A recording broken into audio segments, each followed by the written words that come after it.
Banyak alasan yang menjadikan kita kecil hati dengan masjid. Sebab apa? Sebab masjid. Saya bukan tak nak datang ke masjid, Ustaz. No. Panas. Panas. Tarawih buat 4 rakaat saya balik, Ustaz. Panas. Pasang aircon. Saya bukan tak nak datang ke masjid, Ustaz. Semalam saya pergi dah. Sejuk, Ustaz. Panas pun salah, sejuk pun salah.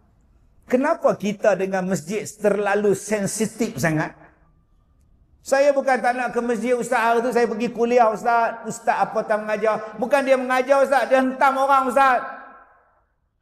Nak ngajar lah. Apa nak perli pula? Dia perli apa, bang? Dia macam kata kat saya, Ustaz. Apa tu? Saya tak datang dah, Ustaz. Lantak lah. Ustaz tu rugi ke abang? Siapa tak kisahlah, Ustaz. Tak ada masalah rugi pun. Masalah je. Oh, abang belum mati, bang. Bila mati besok abang baru tahu kepentingan masjid ni. Bila duduk di hari kiamat baru tahu kepentingan masjid ni.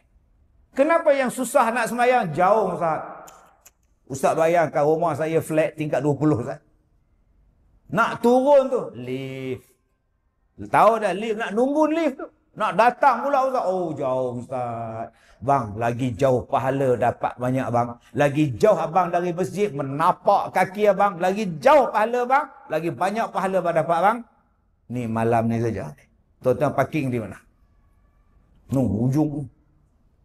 Oi, mamai pula malam ni apa hal pula ni? Apa hal kata dia? Isteri dia kata ada carnival tu, bang. Yalah carnival tak carnival lah. Kita nak semayang. Nampak tak? Makin jauh hujung. Tak payahlah balik. Balik, tuan-tuan. La ilaha illallah. Itulah namanya orang yang nipis. Kalau hati awak tak boleh melekat pada masjid dengan macam-macam alasan awak untuk pergi ke masjid, maknanya awak tak termasuk dalam ayat 5 ni.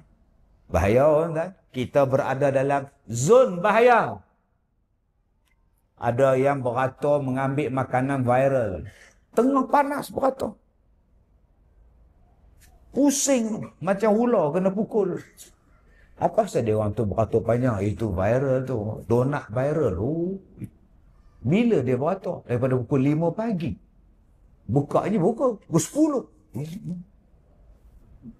Itu yang beratur untuk dapat makanan viral. Belum lagi beratur queue dalam shopping mall.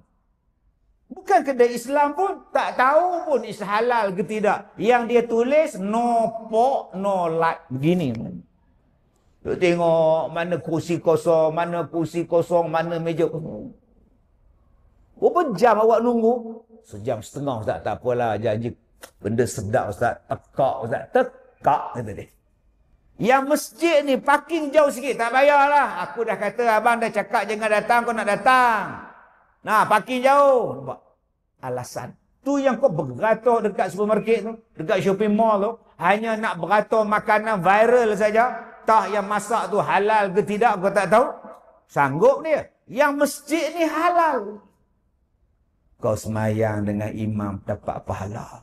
Kau dengar bacaan imam pun kau dapat pahala. Bismillahirrahmanirrahim. Kita semayang di belakang, kita dengar bacaan dia. Pahala, tuan-tuan. Lagi panjang dia baca, lagi banyak pahala. Tapi kalau panjang sangat menung, Ustaz. Sebab tu imam kena cerdik. Janganlah panjang sangat. 1 rakaat 2 muka. 1 rakaat 2 muka dah lah pakcik tu gaut. Sit back semayang belakang dia. Menyandung gini sambil sembayang. Sembayang menyandung gini. Pendek-pendek udahlah. Nanti sembayang panjang-panjang sunat. Jadi janganlah pendek sangat. Bismillahirrahmanirrahim. Inna a'tainakal kautsar. Allahu akbar. Oh, pendek sangat. Melampau untuk imam. Oh, tenang untuk imam.